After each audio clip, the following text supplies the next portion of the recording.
রঞ্জু, শুনেছি তোর সাথে ওই দুষ্টু শিয়ালের দেখা হয়েছে। হ্যাঁ, কিন্তু মনে হয় সে বদলে গেছে। না রঞ্জু, দুষ্টুদের মিষ্টি কথায় ভুলে যাস না। আমি আজ তোর জন্য জঙ্গলে জড়িবুটি খুঁজে আনব।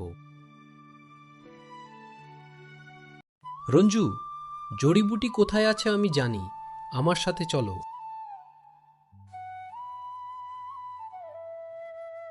তুই সত্যিই সাহায্য করতে চাস তো? বন্ধুর বিপদে বন্ধু সাহায্য করবেই। শেরু রঞ্জুকে জঙ্গলের নির্জন দিকে নিয়ে যেতে লাগলো।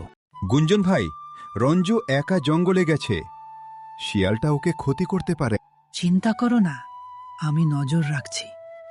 বিপদ দেখলেই রাজা কিশোরীকে খবর দেব। এই তো শেরু রঞ্জুকে ফাঁদে ফেলছে। সে গেল সিংহের কাছে। রঞ্জু, তোকে খাবার জন্যই এখানে এনেছি। ধোকাবাজ! থাম শেরু, মহারাজ, আমি তো আজ থেকে এই জঙ্গলে আর কাউকে ধোকা দিতে পারবি না। আপনাকে অনেক ধন্যবাদ মহারাজ। রঞ্জু, মনে রাখিস, প্রকৃত বন্ধু কখনো বিশ্বাসঘাতকতা করে না। বিপদ কেটে গেলেও সেই ঘটনার রেশ এখনো রঞ্জু আর মিঠুর মনে গভীরভাবে রয়ে গেল।